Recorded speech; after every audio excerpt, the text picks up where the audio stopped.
अरहंत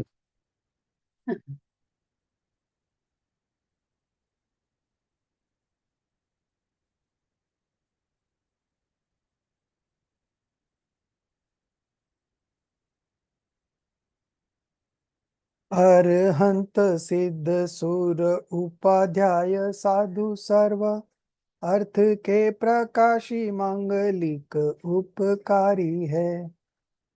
तीन को स्वरूप जानी रागते भई जो भक्ति काय को नमाए स्तुति को उच्चारी है।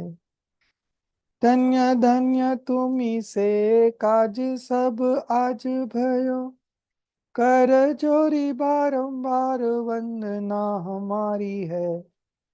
मंगल कल्याण सुख ऐसो हम चाहते हो मेरी ऐसी दशा जैसी तुम धारी है।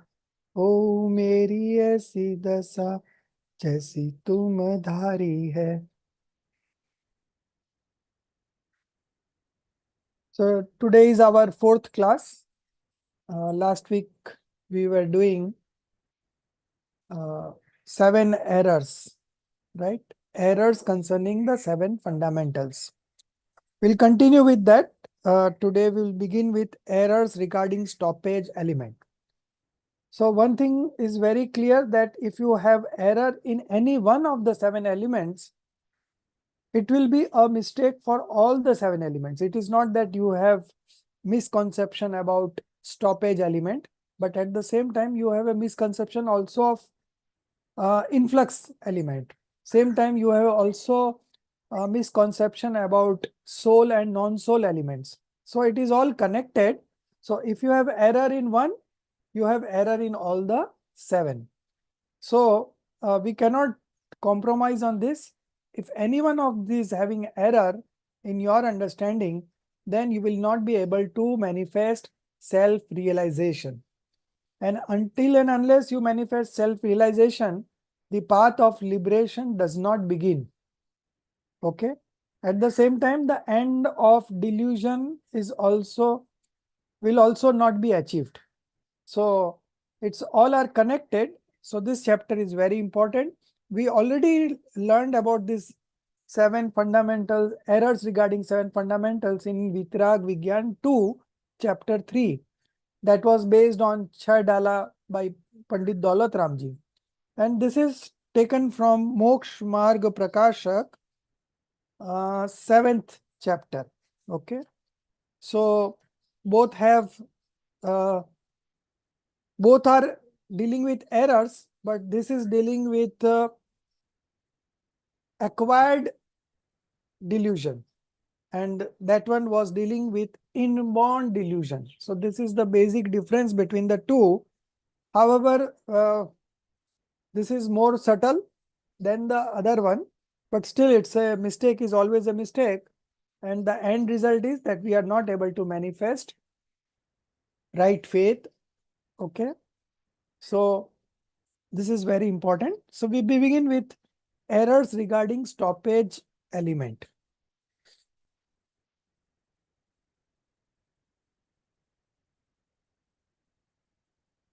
He treats merit influxes. He means what? The person who is having errors. Okay. He treats merit influxes, that is non-violence, etc., as stoppage. Stoppage of what? Stoppage of karmas. Okay. So non-violence is again an auspicious sentiment, but it is not a religion, right? And this fellow considers it as religion and the cause of stoppage of influx, but does not realize that one and the same activity cannot lead to merit bondage and stoppage. So same activity, it cannot lead to both. Either it is binding you or it is not binding you.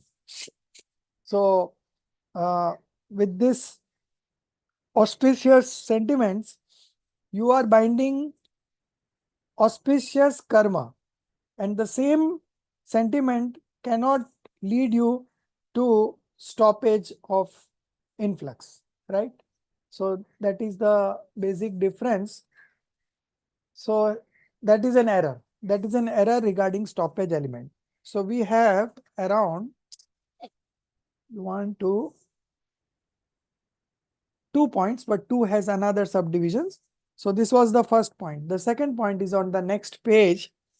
Thank you, Jia. Yeah. He does not.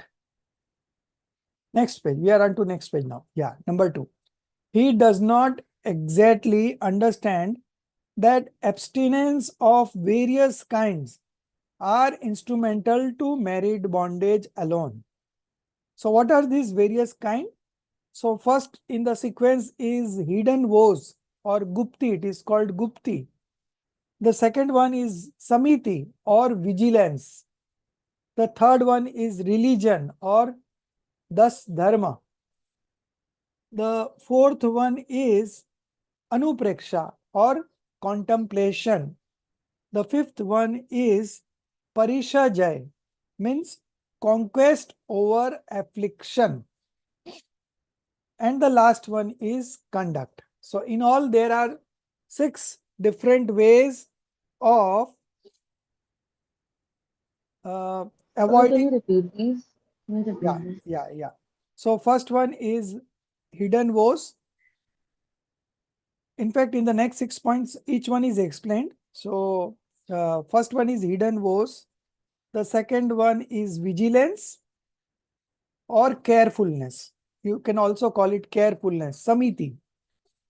Then the third one is religion.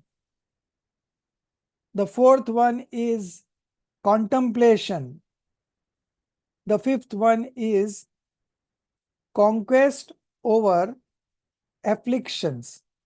And the sixth one is conduct. So these are the 6 various kinds. Okay. So abstinence of these 6 kinds are instrumental to married bondage. Okay. So these 6 kinds are mentioned in Hindi, but in English it has not been translated. So I just uh, gave you the names. Now each one is explained in the next paragraph. So first one is Gupti or the 3 hidden woes. What are the 3 factors? The first one is mind, the second is speech, and the body. So from these 3 perspective, these 3 woes are there. So what are these? The first one, not wishing ill of others. So wishing ill is an activity of mind, speech, or body. Which one? Mind. Mind. Very good. Then observing silence. This is an activity of speech, right? Then the third one, abstaining from, it is written here movements, but it will be physical movements. You can put a word physical before movement. Abstaining from physical movement. So this is an activity of the body. Body. So 3 hidden woes and 3 mind, speech, and body. So not wishing ill of others, observing silence, and abstaining from physical movements are treated as control of body, speech, and mind. So this control is called gupti. In other words, it is also called hidden woes. Okay. So these are some of the things that we do when we walk on the path of liberation. This kind of sentiments automatically come. It is not that we have to indulge in, but once you get enlightened, your life has changed like this only. You have every now and then you have a concern that you are not doing any kind of sins, So basically, these 3 activities is binding you karma. When you are just standing still in meditation pose, but your thoughts are running, right? I have to do this, I have to do that, I forget to do that. So all these thoughts are binding you karma. How? That when the thought comes, there is a vibration in the soul. And because of this vibration, the karmic materials, karmic particles from the atmosphere, it is present everywhere in the atmosphere. very subtle. We cannot see through our eyes. So these small karmic particles are attracted, and this is the way you bind karmas. So it is your sentiment which binds the karma. So we can, if we take care of the sentiments, then we will not bind karmas. Now, to take care of the sentiments, we have to understand, we have to acquire the right knowledge. Okay. So right knowledge about what?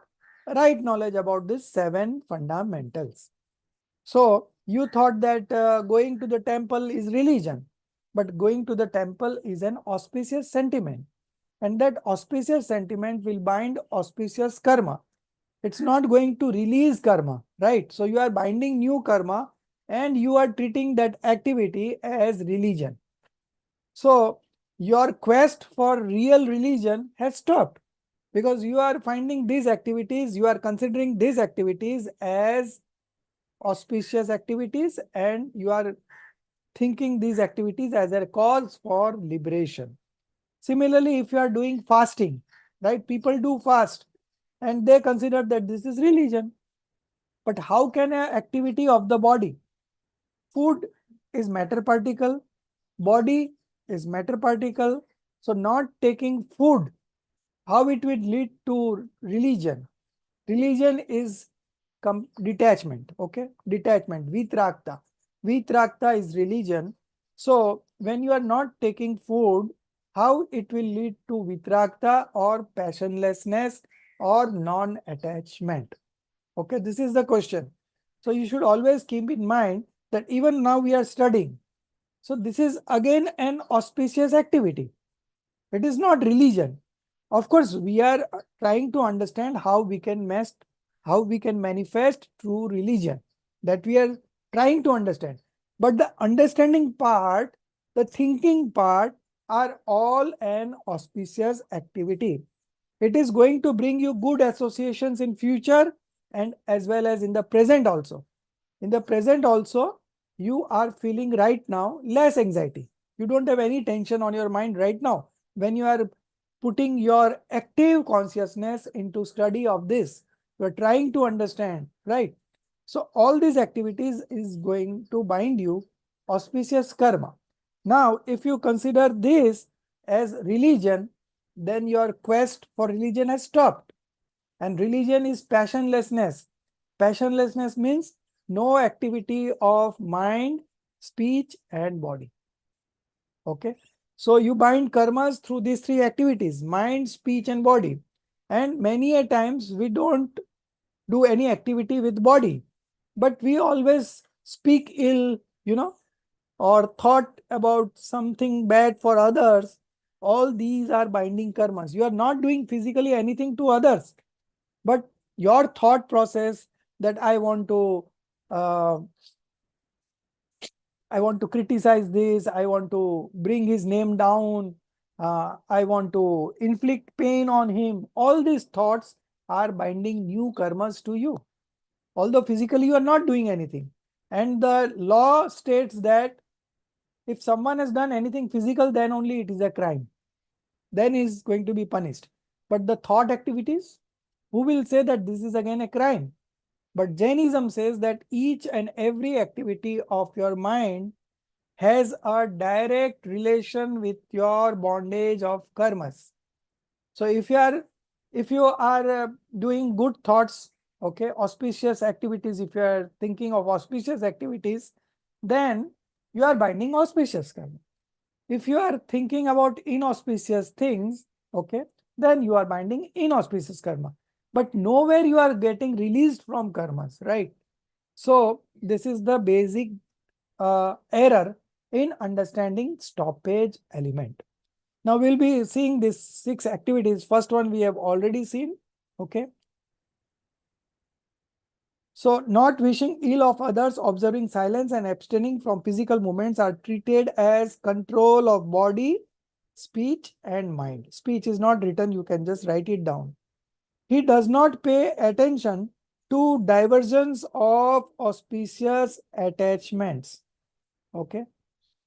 So he's not aware that these auspicious attachments are only going to bind karma. the real control of body and mind lies in perfect detachment. So it is the time when you are into meditation, and its meditation is going to lead you to perfect detachment. That time only there is no activity of mind, speech, and body, and that is the time you are stopping new karmas. So the real control of body, speech, and mind lies in perfect detachment that leads to loss of activity automatically. So this is something outcome of our meditation, and we are thinking that this activity of mind, speech, and body is going to lead to stoppage of element. Okay. So this is the basic difference. This is the error. Now, what is the error in terms of vigilance or samiti? So all these 6 activities, if you see, it is predominantly from the perspective of a monk. Okay. It is from the perspective of a monk. But as an householder, we are also to some degree able to manifest these activities. Okay. So it is not only for monk, but we can also do at our level. Of course, our level will be quite less than what would be the level of a monk. But still, at least we can do something. So this vigilance or samiti, mostly it is followed by monks, but we can also at our level uh, bring this awareness in our life and reduce the violence in our life. Okay. Likewise, he treats his wishful attempts to avoid injury, to avoid harm to others as samiti abstinence, but does not know that violence in intention is violence in the mind. Just now we were talking about mind. So this is that violence in intention is sinful.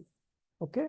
So your idea, your thought of harming others, that itself is binding you karma. Whether you are doing physical activities or not is immaterial. Only the thoughts is binding you the new karmas. Just imagine. With ignorance, what level of karma we are binding every now and then.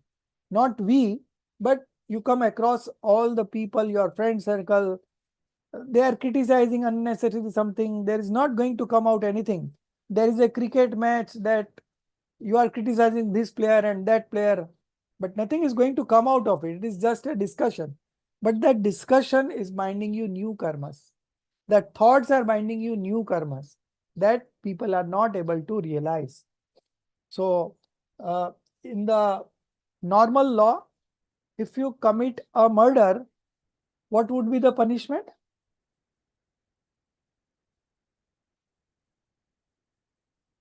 You will be Death hanged to death. sentence. Yeah, you will be Yeah. hanged to death. That is the most, right?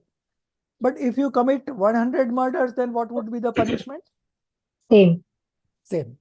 But here the Jainism says that one thought binds you one karmas, and that there's a series of thoughts like that, then it is binding you innumerable karmas, right? So the 1 minute, who is not okay, fine. So what happens, so the the justice given by the uh, administrative law is like that if you commit one murder, still you are hanged. If you commit 100 murders, you are still hanged, right? But Jainism says that if you are committing 100 murders, you will suffer, your karmas are going to bind of that level, and you are going to suffer for the next 100 births. Not only the next birth, but 100 births. So this is the understanding that we need to develop to get rid of this cycle of transmigration, right? Soul never dies. Soul is omnipotent. It will always be there. Nothing in this universe can destroy any soul. Only it is transforming the bodies, right? So now you are in a human form. Depending on the karmas that you bind, you will take birth in another state of existence, like animal kingdom, plant kingdom. Maybe if you do good activities only, you will go to heaven. If you do only bad activities, you will go to hell. But still, you will be in the universe only, right? In the four state of existence, anywhere. You keep on transmigrating. Now, if you want to get rid of this vicious cycle, you need to practice all these activities, okay? And these activities, not only the outer activities that we are talking about, but at the same time, what are your sentiments? That is very important, okay? So these all activities are throwing light on the external activities, but simultaneously there is an internal activity that is because of these activities, and that is very important.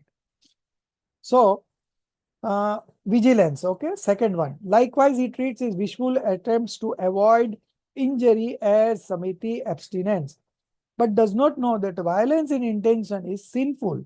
And if desire to avoid injury and protect creatures are regarded as stoppage, what would lead to merit bondage? So that activity was binding you merit or auspicious karma, and you are considering that activity to be a stoppage element. So here is the error regarding stoppage element. Monks have some attachment, move about and perform other actions. But since they are not deeply moved by those actions, they are not accused of recklessness as such. Okay. Monks also move from one place to another place. But when they move, no, they move with total awareness, carefulness, vigilance. Like if they are walking, they will see that there is not even a small insect on the road. Then only they walk. And during rains, they don't walk at all because they know that there are infinite small creatures in those water. And if you walk on that, you are killing so many souls at the same time. So their all activities are with great awareness. Okay.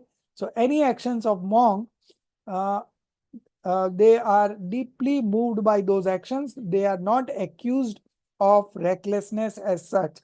So recklessness or procrastination is the chief cause of bondage of karma. Okay. So if you are having awareness, then you will not indulge in recklessness, and that will not bind you karma. They also serve their purpose of sir movements. But book में तो लिखा है कि they are not moved by there. क्या लिखा है? Sir book में तो लिखा है ना, they are not deeply moved by those actions. Deeply moved by those actions means they are not not not deeply moved, book में तो not नॉट लिखा है ना। but since they are not moved deeply, though, so that deeply moved means not the physical action. But while performing these activities, their awareness is there. The recklessness is not there, right? And since the recklessness is not there, they are not binding karmas. I'll give you one example. It is the intention that matters, uh, not the sentiments and not the physical activity. I'll tell you how. A monk was walking on the road, carefully observing that not a small insect is being killed. It's on the road. If it is on the road, he will walk very carefully. But still, while he was putting the leg on the floor, one insect came flying, and it, before touching the floor, the he was killed by the foot of the monk. Okay. So now my question is, would the monk bind karmas or not? Would he be responsible for the death of that small insect? The answer is no. Why? Because the monk was taking utmost care, and he was minutely watching that any of the insects does not get killed by my walking. So that was the awareness he was there with. And his intention was also to save any of the smallest of the insects, So because of his intention, he is not binding karma. And on the contrary, there was another person who was looking left and right, and he was walking on the road, and he didn't kill any of the insect. But still, Jainism says that he is binding innumerable karmas just because he is not practicing vigilance. He is not mindful. He is not careful, you know.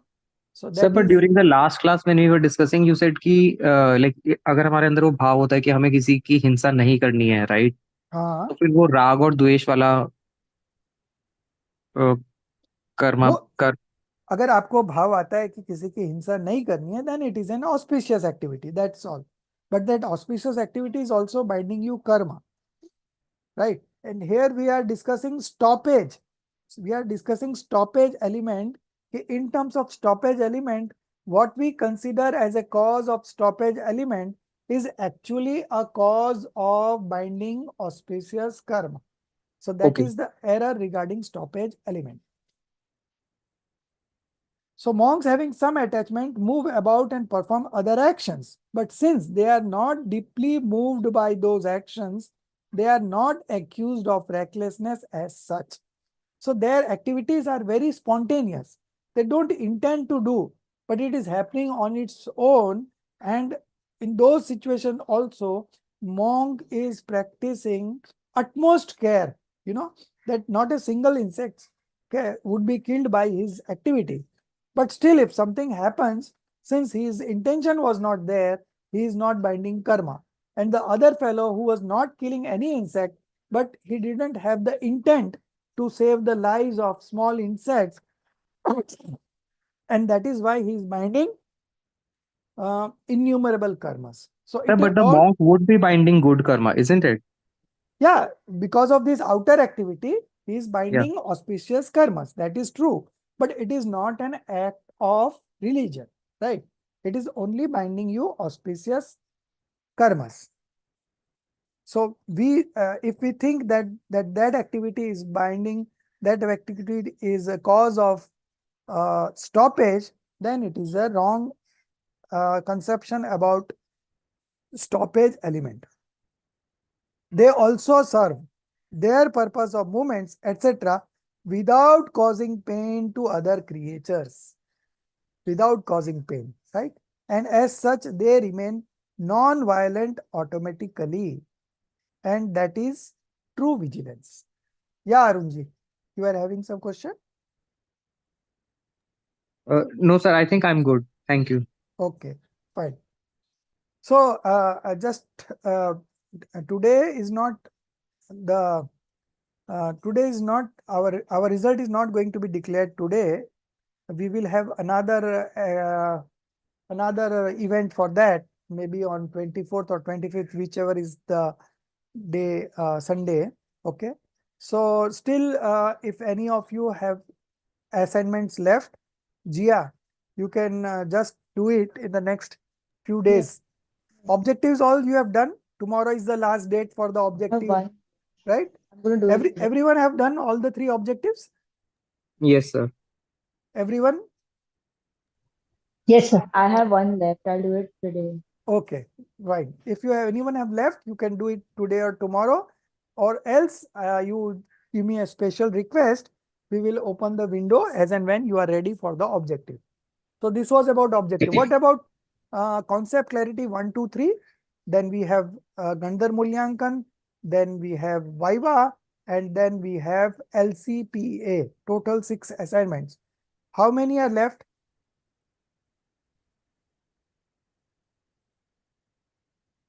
Okay, Himali, yours. 2 objectives. Okay. So do you plan to do it today or tomorrow, or you will take time? You can do one of them today or tomorrow. And if one is left, you let me know. We will open again as a special case. Okay. So if you are doing today and tomorrow, it's fine. We don't have to put in any extra request, but it's good. But what about the other assignments? Concept clarity 1, 2, 3. Everyone is fine. Everyone has done 1, 2, 3 concept clarity. So I have like CC3 Yes, left. sir. I have two Yes. assignments left. How many are left, Gia? Yours? I have CC3 left and Oh, two assignments. I'm not sure which one. okay. So I'll Yeah. send the questions again of LCPA and Viva, I right? have I have I have the question. Okay, you have the Yeah. questions. So you can start preparing and maybe submit in a 7 days or 10 days Yeah. time. Okay. And who else apart from Gia? Anyone else with the assignments? Concept clarity 1, 2, 3 and Viva and LCPA. GM to already we all have done. Okay. Himali ji, yours, any other assignments? You can write it if you are not able to. You have done all it, right? Your voice is not coming. You are muted. You can write on the chat, no problem. Anyways, you just complete it as soon as possible. All else are quite okay with the assignments, right? Because I have Yes, sir. checked few of it and still there are few left. So I was not finding some of the assignments with the students. Of course, I will check the mail also. But very few have uploaded on Moodle.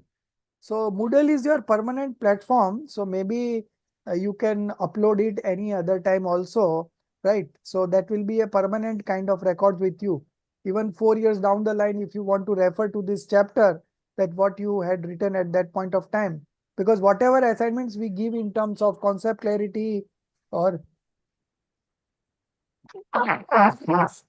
LCPA or Viva, those are all very important, those are important chapters. So at least you can revise anytime if you have that in Moodle. So always try to upload on Moodle, okay? But if you are not able to upload it, you can take help of Gia. She will taught you once and for all.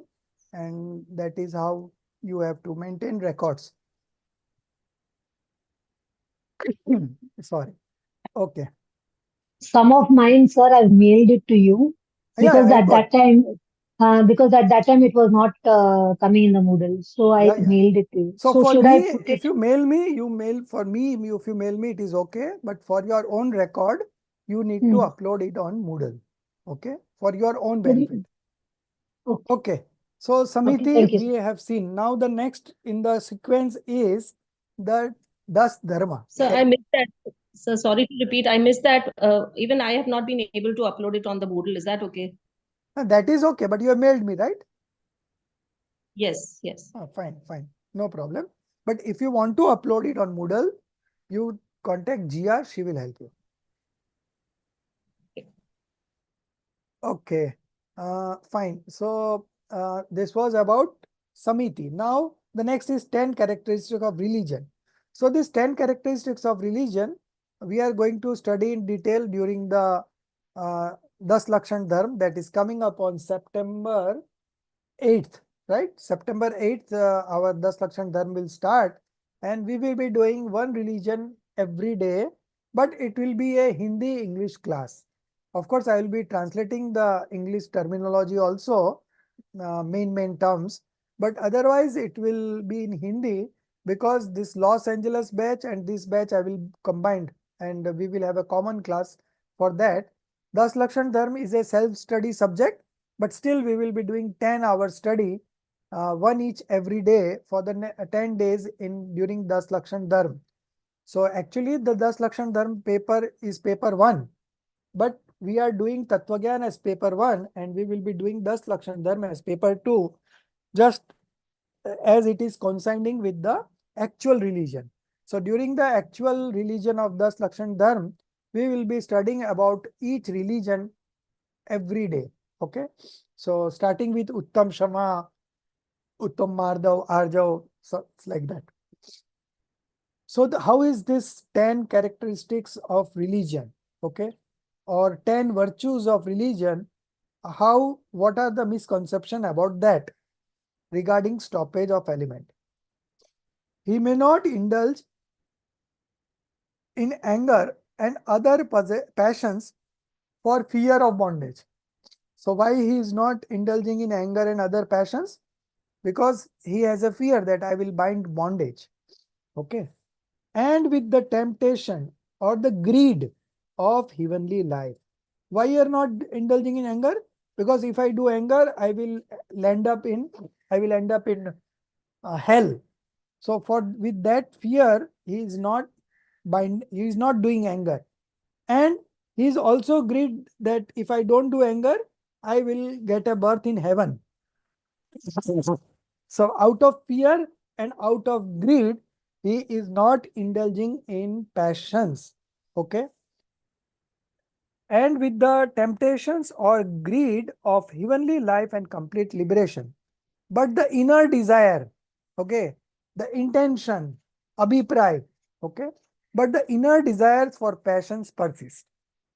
So because of that inner desire, because of that intention, because of that faith in his uh, uh, faith attribute, the passion persists, and because of that he is binding new karmas. Okay, and he still regards himself as observing rules of conduct like forbearance or forgiveness, etc. Etc. means you will have to write all the 10 names. Okay, supreme forgiveness, then supreme, what it is. I'll just mention you the 10 names, and we are going to study in details about this 10 religion. Okay, so all this, he thinks this is the rules of conduct like forgiveness, but in actually uh, the intention is because of fear and because of greed, he is not indulging in anger. Okay, so it is not true forgiveness. True forgiveness is that when with the uh, by taking shelter in your soul, or the by taking shelter in yourself, this kind of sentiments does not get manifest, and that is the true religion. That is true supreme forgiveness. Okay. So this is how we manifest religion. When we take a shelter in our nature, in our soul, then only this kind of sentiments does not arise. Why this does not arise? Because our soul is pure and full of attributes. Okay. So when we take shelter in that, automatically we manifest pure sentiments. We don't manifest passions. Passion is something when we take shelter in others, in other objects, then only the passion arises, right? So passion is not our original nature, right? But that is something we manifest because we are not taking shelter in our soul, and we are taking shelter in other objects. Okay, we are taking shelter in karmas. That's why this passion arises. Okay, so the real religion, by taking shelter in yourself or in your soul, you don't manifest passion, and that is true religion. The tendency to regard substances as desirable. Okay, in this universe, no substance is desirable or undesirable. This is the fact. But because of delusion, you don't believe so. And because you don't believe so, uh, we regard some substance as desirable, good and beneficial to us, and some substance not good, not beneficial, or harmful to us. That's why we consider them as undesirable. So the tendency to regard substance as desirable and otherwise is stopped with the real understanding of the elements. Okay, and this is where we can manifest true religion.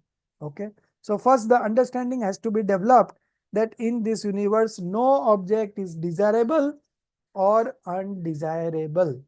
Okay, we have earlier given examples that rain for a farmer is good, but the same rain for a potter is not good, right?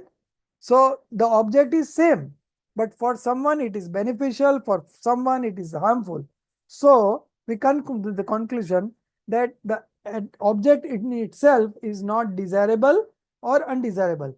It depends on our understanding what we consider as desirable and undesirable. So these are all function of our mind.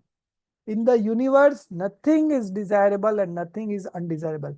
Nothing is beneficial to us, nothing is harmful to us. So why we unnecessarily manifest attachments and aversions? The one we think is beneficial, we develop an attachment to that. One we think which is not beneficial to us or harmful to us, we manifest aversion to that thing. So that attachment and aversions are going on, and we are not able to manifest the true religion. So when this tendency stops of considering something as desirable or undesirable, then with the real understanding of elements, then you automatically manifest true religion, like supreme forgiveness, or what else it is there, I don't remember right now. But all the 10 religions name, I'll just share the names, okay? Then anger, etc., do not rise in the soul, and therein lies real religion. Okay, I hope you have understood. You have a question, Himali? But you will not be able to ask. You have to just No, put no, it sir. on. I restarted the computer. Okay, I okay, joined from my phone, then I restarted the computer. okay, fine, good. So you were talking about your assignments. So only objectives are left, or some written assignments are also. Again, you are muted. So, Ah, sir, I have done CC1. ah. CC2 I have also done. CC3 is left. And so the other one, LCPA, I think, left. yeah, that I haven't done. So I'm just sharing the question for those who have pending LCPA or a pending Viva, you complete at the earliest, okay? There Yes, is sir. no deadline, you can take 10 days also, no problem. But objectives, if you are able to do it by tomorrow, it is good. Otherwise, we can put a request I for will, that. sir. Okay, fine. Yes. Okay, now fourth in the category is 12 contemplations.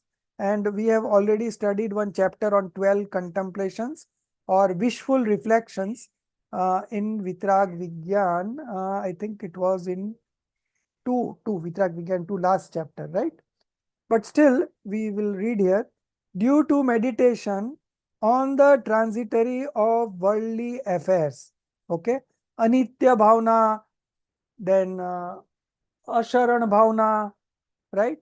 Then we have all the 12 bhavnas, right?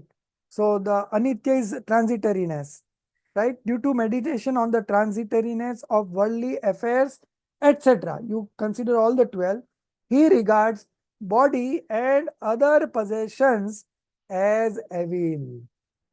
But his indifference towards these is actuated by aversion. So this is not true indifference, right? सच्ची उदासीनता क्या है? सच्ची उदासीनता means that you don't manifest attachments or aversion. That is the true religion. But here you are considering, you are meditating on the transitoriness of worldly affairs, etc., and regards body and other possession as evil. So just now we studied that there is nothing evil called evil in this universe. It all depends on your karma that shows you, that perceives you something to be beneficial and something not beneficial. But in actuality, no external objects are beneficial or unbeneficial to us. It is our own mindset, it is our own understanding that leads to the conclusion that this is beneficial to me and this is not beneficial to me.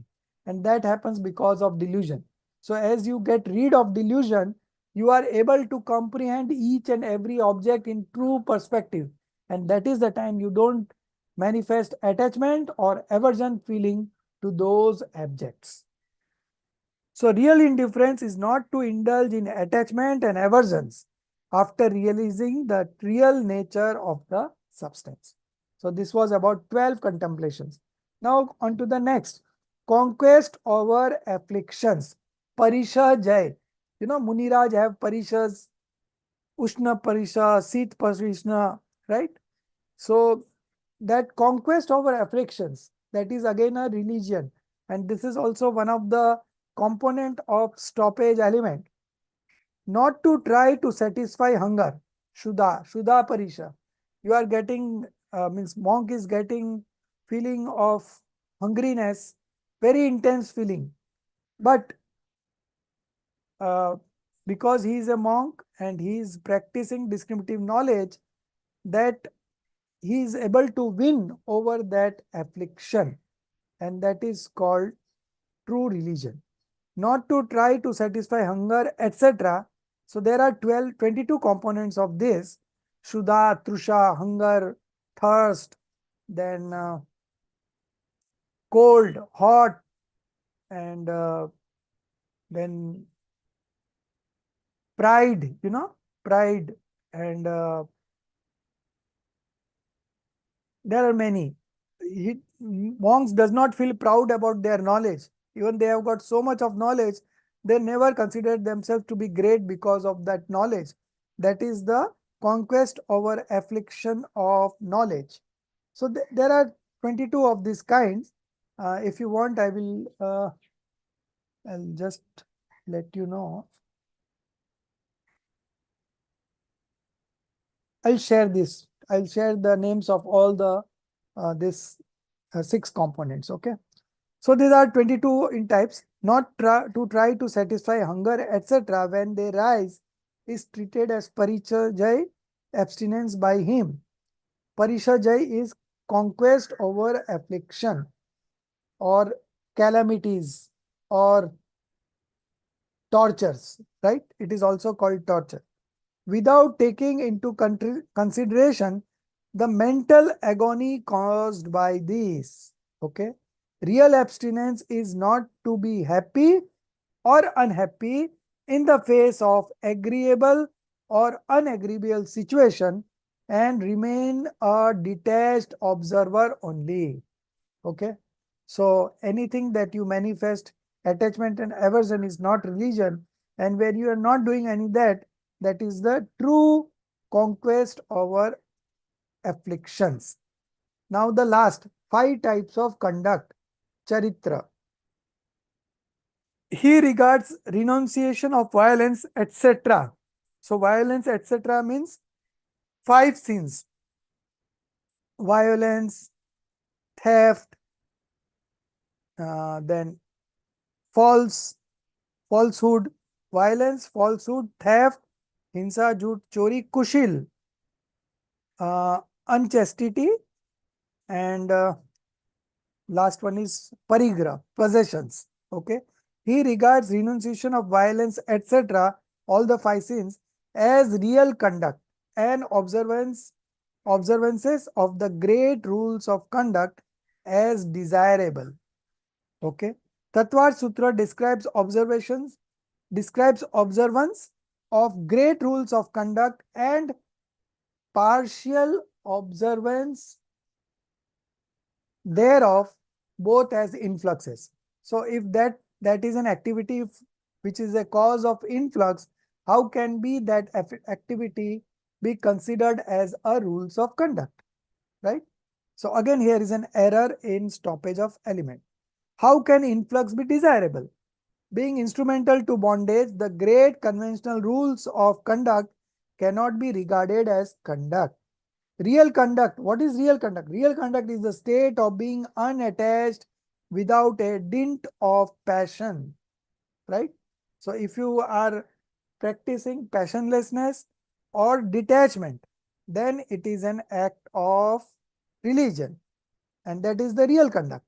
Monks observe those great rules as soft passions, but do not regard them as conducive to the state of liberation.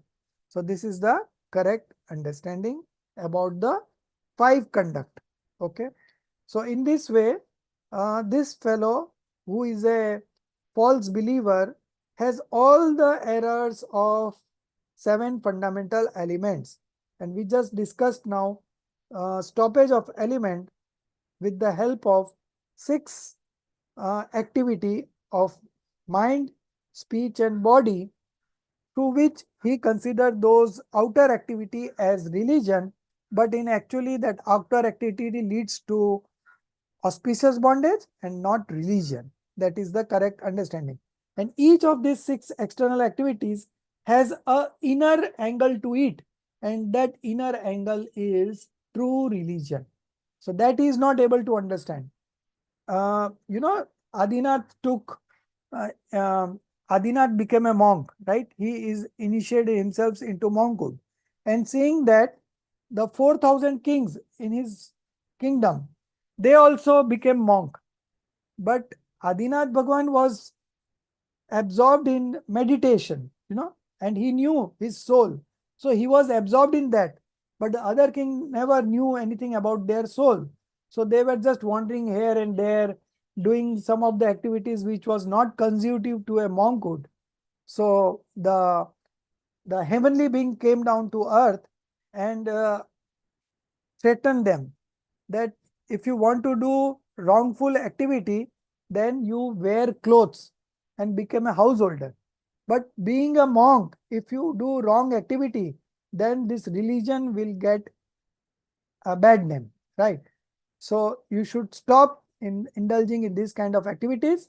Otherwise, you wear clothes and do whatever you like, right? So the inner activity that Adinath Bhagwan was doing, they were not aware because they were all ignorant soul. So all these 6 activities, external activities, have a correspondence inner activity.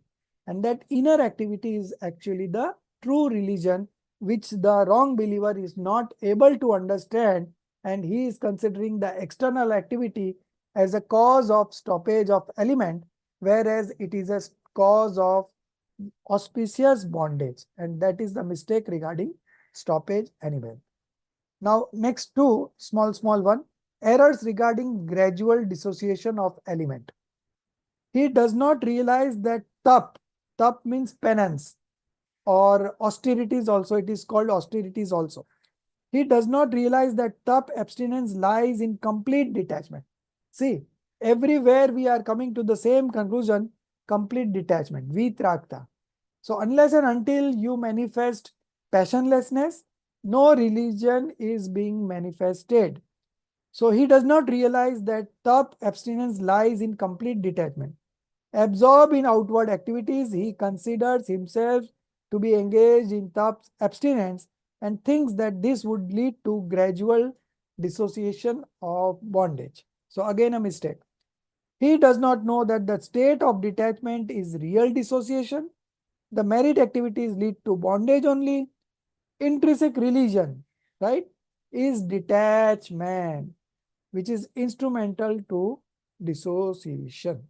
So this is the errors regarding gradual dissociation of element.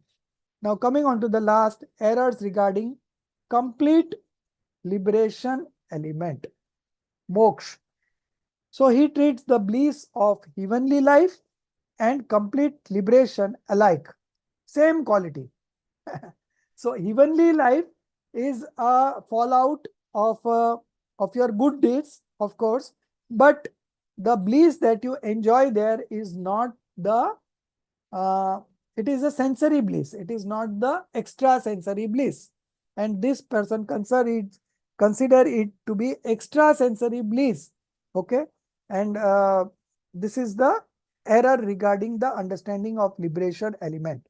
He treats the bliss of heavenly life and complete liberation alike, when heavenly bliss is dependent upon senses, while the bliss of the completely liberated soul is psychic only. Atindriya Anand, not dependent on the senses, right? So liberated soul does not have body, doesn't have any senses, but still he is enjoying eternal bliss.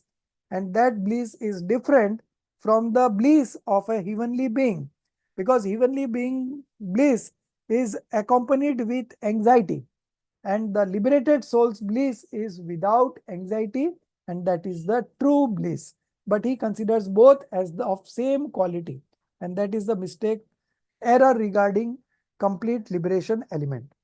He thinks that the same stage of mind can lead to the heavenly state as that of the completely liberated soul, disregarding the truth that merit leads to heavenly life and complete detachment to the state of complete liberation.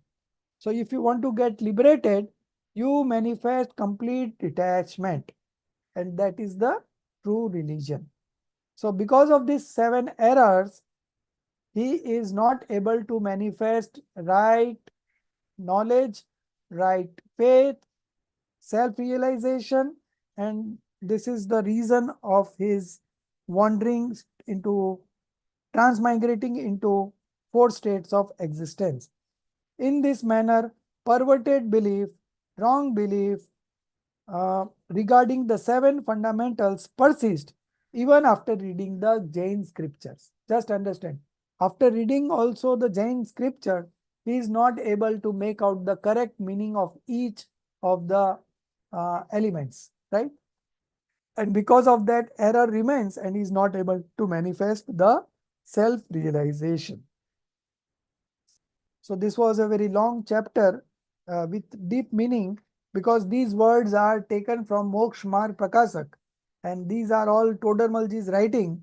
So in one sentence, he is combining 2-3 other sentences. Okay, so that makes it bit difficult to understand.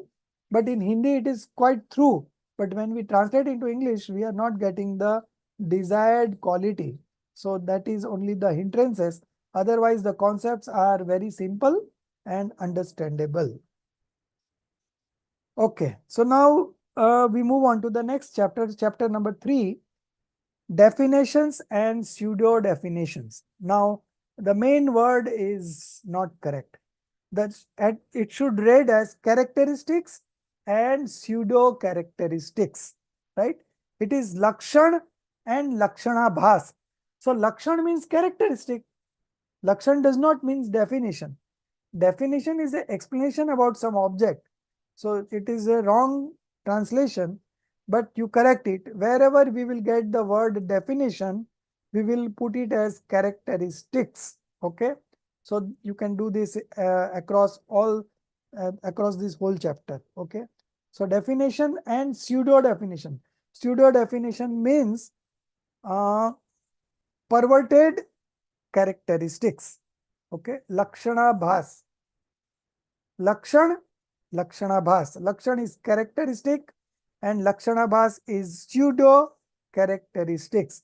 This is written by Abhinav Dharma Bhushan Yati. Okay. So there are 4 kinds of monks: Rishi, Yati, then we have Muni and Angar. 4 different names in Hindi, but in English it will be only monk. Okay. So he was Yati, and Yati are those monks who are into 8th stage of spiritual stage, 8th stage of spiritual development or above. Okay. So 8th and above, that is the stage of a Yati. But here Yati is just added simply to differentiate from other monks of similar name, Dharma Bhushan name. Okay. So that is the purpose. Now we will read about the life history of Abhinav Dharma Bhushan Yati, who has written one book called Nyay Deepika. The name of the book is Nyay Deepika. It is a very good book on the Jain laws, right?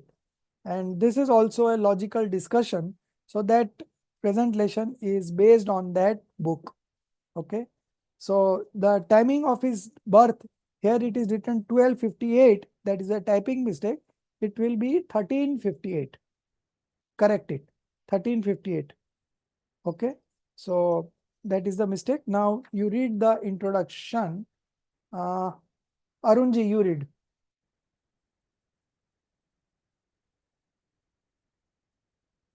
Yes, sir. There have been many Jain literary figures named Dharm Bhushan. To distinguish this writer from others, Abhinav and Yati, additions to the name have been made. He was a follower of Acharya Kunkun and his teacher was Vardhaman. His existence is dated between 1358 to 1418 AD. Whatever references of his influence and personality are available indicate that he was an influential man of letters. The first Devrai, who was known as Rajdhiraj Parmeshwar, used to bow before his feet. It was his passion to spread Jain faith. He has displayed wonderful logic and scholarship in his writings. His only work, Nyaya Dipika, which occupies an important place in Jain logic, is available at present. This is a very small but very lucid and important work of his mastermind. Praman and perspectives are dealt with logically in this book, though the language of the logic treatise is mostly quite difficult and serious. This writer has used simple and easily comprehensible Sanskrit in the book. The present lesson is based on this book. So 1358, that means today 700 years ago, right? So we are so fortunate. Sometimes I always think of these lines that Kundkund Acharya Dev wrote Samay Sar, Pravachan Sar 2000 years ago. And we are getting those scriptures right now and we are reading those scriptures, you know. So I'm just appreciating our good faith, our good luck, you know, our destiny, that we are so lucky to have those scriptures with us and we can understand those scriptures also and manifest this right or true religion. Otherwise, there was no way that we could have got this knowledge. Okay. So this Dharma Bhushan, they have added Abhinav and Yati. Okay. So these actually he was not a Yati, but it has just been added to differentiate it from Dharma Bhushan, similar name with other scholars or monks. He was a follower of Acharya Kundkund and his teacher's name was Vardhaman. He existed here 1358 to 1418, Common Era. That means he had a very small life of 60 years of age. But his creation of this scripture, Nyaya Dipika, occupies an important place in Jain logic, Jain laws, you know. And the language of that particular scripture is very simple and easily comprehensible. And it has got a vivid description of Praman and Nai. Praman means right knowledge, Samyak Gyan, and knowledge, Nai means perspective, viewpoint. Okay. So anything and everything that we will study about viewpoints and right knowledge, this has been explained here in a very simple and comprehensible manner. And it gives you a logical explanation. And that you will come to realize when we read this chapter that there are logics given everywhere. And through this logic, you can prove that whatever you are putting as an argument is correct. Okay. Like we do theorems in geometry. First we write required to prove that. And in the end we conclude hence proved. So whatever is proved is right knowledge. Praman Gyan, right? And to arrive at that right knowledge, we use different perspectives called Nai or point of view, viewpoint. Okay. So our whole Jain scriptures are full of statements from different perspective. So if you understand that perspective, then you will be able to comprehend that statement in the true sense. But if you don't have the knowledge of perspectives or nay, then you will falter one way or the other. Like there is a statement from a real point of view, and there is a statement from conventional point of view. But if you don't understand the viewpoint, then real viewpoint we will understand as conventional point of view, and conventional point of view statement you will understand as real point of view, and then you are not able to comprehend the true meaning. So that is a problem. So for that, they have used this characteristics and pseudo characteristics or false characteristics. Okay. So you have to identify, for identifying any object, we identify those objects with their characteristics, right? Now, if you send your kid in the market, fruit market, to buy orange, then you have to explain him that orange, it will be of orange color, it will be round in shape, it will be bigger than the lemon, All these characteristics you have to make him understand. Then he will go to the fruit market and identify a orange, right? So for correct identification, we use characteristics. Characteristics is the means to get to the object. Okay. So we have to understand what is true characteristics, what is false characteristics. We have to avoid the false characteristics and adapt only true characteristics so as to understand that particular substance. Okay. So very logical chapter and very interesting chapter. A lot of practicals we will do in this chapter, and there are a lot of examples also given, and we will be solving all those. So just first read the chapter and then we will continue. Maltiji, you read.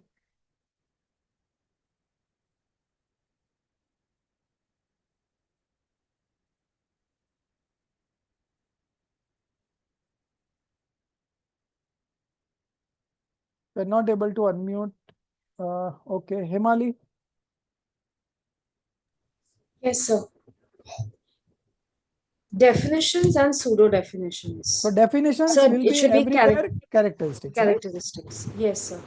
So characteristics and pseudo characteristics. Speaker. It is very necessary to know the definition of a thing for knowing it. Because without knowing the definition, it is not possible to recognize it and decide what is true and what is false. Without arriving at the nature of things, their description is impossible. If an attempt is made to describe them, whatever is said will be wrong. It is therefore necessary to know the definition of a particular thing or feeling for knowing that thing very exactly. Disciple. Is it all right that definitions are necessary? It is all right that definitions are necessary, but what is a definition? Please tell me the nature thereof. Speaker. You are correct. It is necessary to know the significance of definition before defining any object. For if we do know, if we do not know what definition is, how shall we determine that the definition of a particular object arrived by us is correct? The attribute that distinguishes the object in question from other mixed up substances is called the definition of that object. Alak Alankdev writes in Rajvartik, whatever distinguishes an object from the mass of other substances is its definition. Disciple, what is an object? Speaker, whatever is defined is the object of definition. Example, consciousness is the attribute of the soul. In this, soul is the object and consciousness is the definition. Whatsoever is recognized by the definition is the object. Definitions are of two kinds, intrinsic definition and extrinsic definition. The attribute that is in the nature of the object is the intrinsic definition. Warmth in fire, warmth being the nature of fire, distinguishes it from water and other substances. As such, warmth is the intrinsic definition of fire. The attribute not in the nature of the object and separates from it is the extrinsic definition of the object. Example, stick of an old man. Though the stick is separate from the man, it separates him from other men without such sticks. As such, this is extrinsic definition. Rajvatik also explains the situation by the two examples of fire and warmth and stick and the man holding it. Intrinsic definition being the nature of the object is the real definition. Eternally existing things can be recognized by this only. Extrinsic definition is from the point of view of associations. It therefore serves the temporary purpose of the object with the association as distinct from the objects without such associations. Intrinsic definition is fruitful in defining eternal objects having no associations. The soul, without any affiliations, can only be defined by such a definition. It is very necessary to be very careful while arriving at the definition of particular objects because the definition becomes the basis of its analysis. If the definition is defective, it would not be able to understand the canons of its analysis, and examination would be proved wrong. Stop. So you see what is characteristic, right?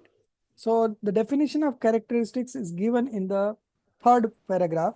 The attribute or the quality that distinguishes an object, okay, in question from other mixed up substances, okay. The attribute, the quality that distinguishes an object, the attribute that distinguishes an orange from other fruits is its characteristics, right? Just now we give an example of orange, right? So that attribute, the color, that orange color, it will be round in shape, it will be bigger than a lemon. All these characteristics will help us to distinguish orange from other fruits, right? Do you have in mind any other fruit which is orange and which is a bigger size than the lemon? No. So then it becomes very easy for us to distinguish orange from other fruits. Okay. A person who doesn't have any knowledge about orange, he will be also able to identify orange from a basket of other different fruits. So that quality is called characteristic. Okay. So characteristic is something we use to recognize that object, right? So the object is called the laksha, and the characteristic is called the lakshan, right? Lakshan, lakshya. Lakshya is the goal or the object, and lakshan is the characteristics of that object. Akalank Dev, Akalank and Nikalank, they were two brothers. So Akalank had a very good memory, he used to remember things. If it is told him once only, he will remember everything. But Nikalank had a not that sharp memory. So once they got admitted themselves to educated themselves in a Bodh school, and then they declared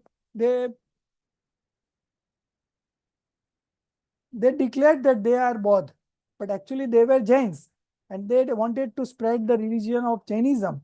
So they got admitted into a Bodh school, and then those people came to know that there is somebody called Jain in our class. So they set up an examination and they fall into that trap and they were caught. So they started running, and Nikalank thought that since Akalank is very sharp in memory, let him to be escaped and let myself be uh, uh, let me sacrifice myself so that he could be saved. So they were both running, and in between he told Akalang to go the other way, and he took another person along with him, and they both ran in the another direction. So those sepoys thought that those two brothers are going there. So they all went there, and this is how Akalang was saved and Nikalang was killed. Okay. And Akalang then wrote all these scriptures and spread the religion of Jainism. So that same Akalang Dev writes in his Rajvartik. Now Rajvartik is an extensive commentary on Tatvat Sutra. Okay. Whatever there the definition of characteristics is given as such, whatever distinguishes an object from the mass of other substances is its characteristic. Now it is more clear. Okay. What is an characteristics? The one which distinguishes object from mass of other substances is its characteristics. Now what is object? Whatever is defined is the object. Whatever is defined by the characteristic is the object. Example, consciousness is the attribute of the soul, right? So consciousness means knowledge and perception, right? The quality of consciousness have two qualities imbibed in that, and one is knowledge, the other is perception. So knowing power is only lies with the soul. there are 6 substances in this universe: soul, then we have matter, then we have medium of motion, medium of rest, then we have uh, time, and akas. Akas is space, right? So 6 substances. Now, among these 6 substances, none has these characteristics of consciousness apart from the soul. So that could be characteristics that will help us identify a soul. Who is a soul? The one who knows. So we have knowing power. That's why we are soul. And this matter substance does not have knowing power. They don't have knowledge. They are non-living things, right? And we are living beings. Why we are living beings? Because we are able to know. We are able to experience happiness and sorrow, right? So this is something unique with only soul. Okay. So whatever is defined, example, consciousness is the attribute of the soul. In this soul, in this example, soul is the object or lakshya and consciousness is the characteristic. Whatsoever is recognized by the characteristic is the object. So now you know what is characteristics, what is object. And we have given one example also, that consciousness is the attribute of the soul. What else? You can give an example of matter. So, like we had said, the pot of water. Huh? So, we had said the pot of water. Huh. It's actually an earthen pot, no? So, that also will be the same thing, right? No, we want characteristics which will help us to identify that object, right? So you can say that what would be a characteristic of a pot, right? So that mud, that brown color, okay, that big size. So all these are characteristics, right? But there could be other objects of similar kind. So we have to very judiciously choose a characteristic to identify that object, right? So these characteristics could be of two types. One intrinsic characteristics and another one is extrinsic characteristics. So intrinsic characteristics is called Atma Bhut Lakshan and extrinsic characteristic is called Anatma Bhut Lakshan. Atma Bhut Lakshan, Anatma Bhut Lakshan. So intrinsic characteristics is the true characteristics and extrinsic characteristics is not a true characteristics, but we use it temporarily to serve our purpose.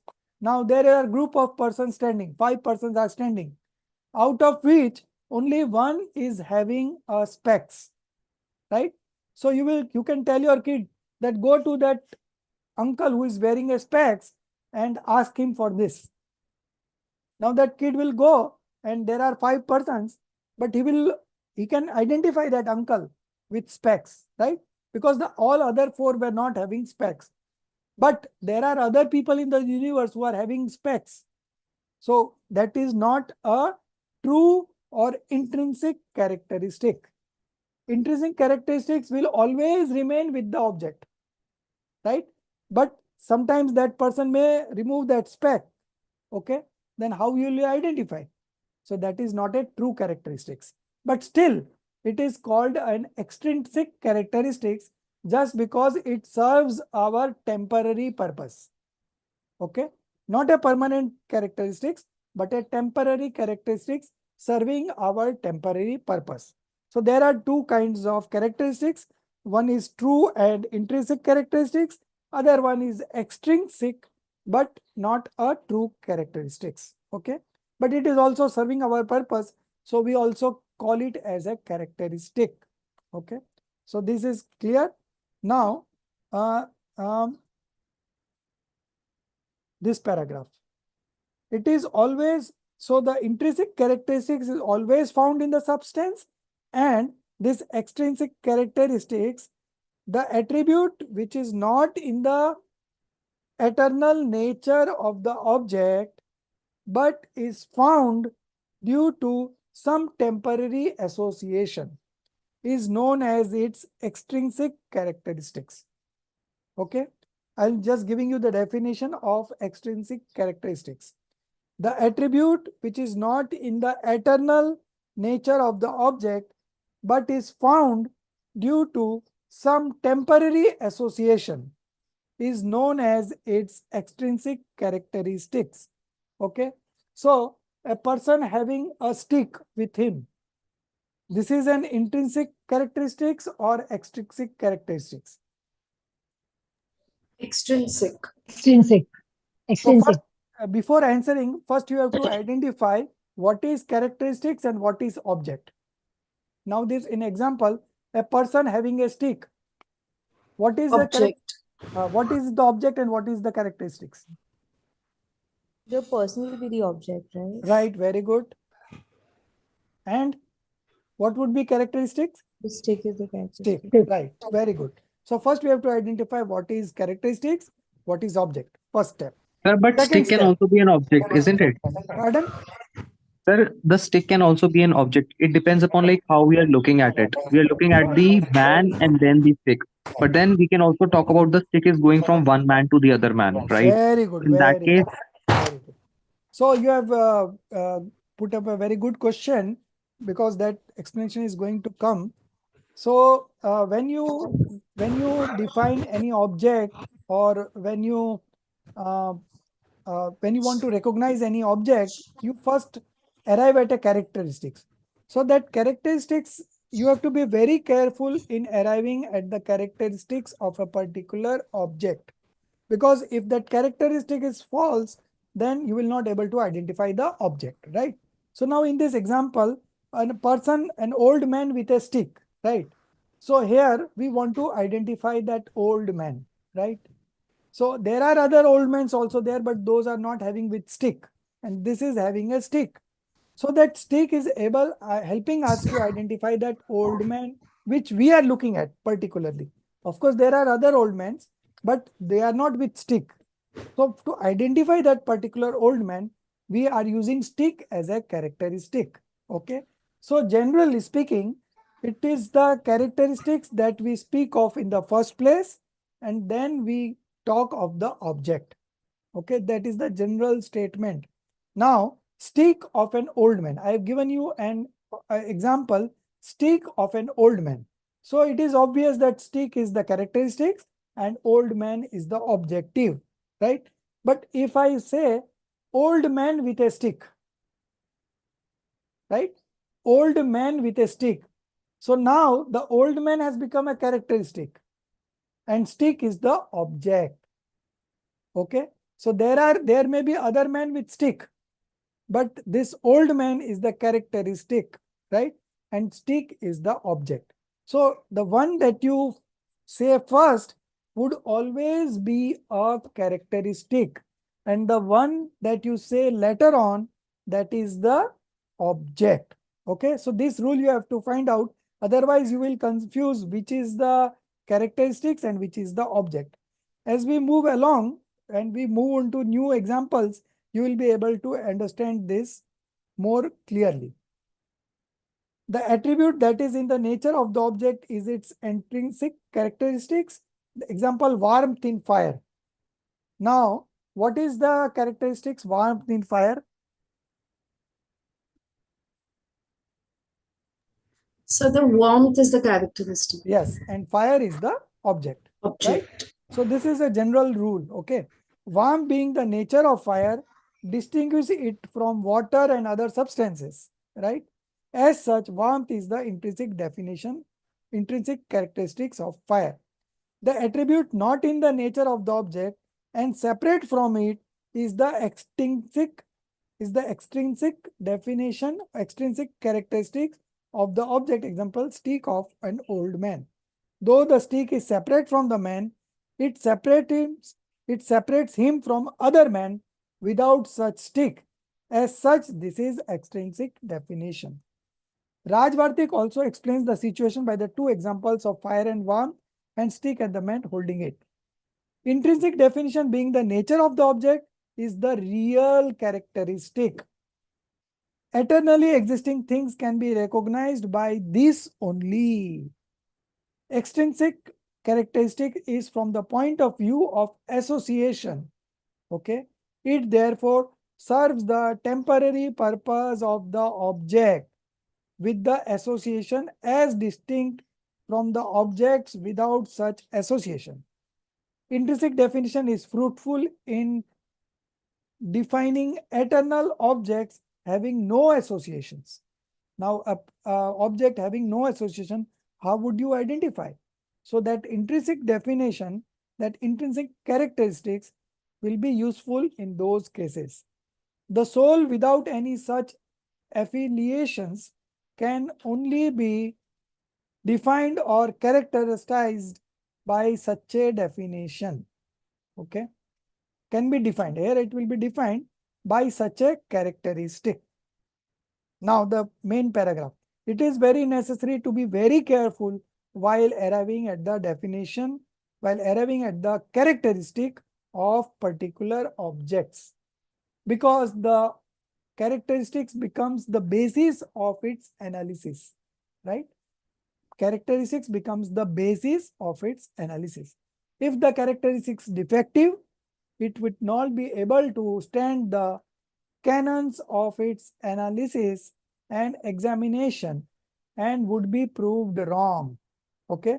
So it is very important to identify that what we would consider as a real characteristics of that object. Okay. If we choose the wrong, those who have defects, then you will not able to identify that particular object and your analysis and examination would be proved wrong. Now, the next part of the chapter. Are there defects in characteristics also? From there you read. Madhuji.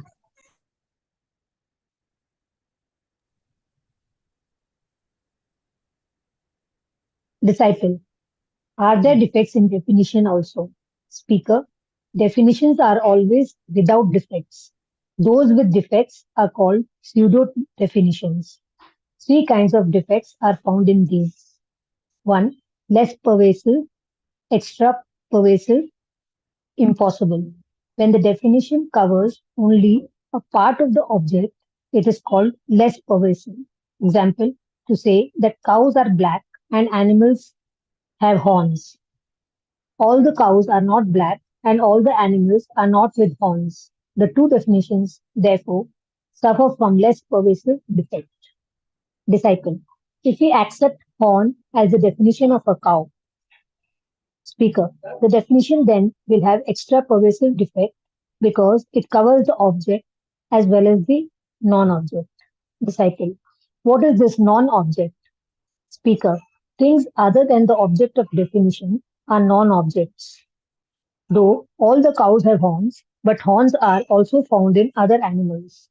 Here, cow is the object and the other animals are non-objects. And the given definition of horns is found in cows as well as other animals. This definition is therefore extra pervasive. Definition should be such as is present in the whole of the object and never in the non-object.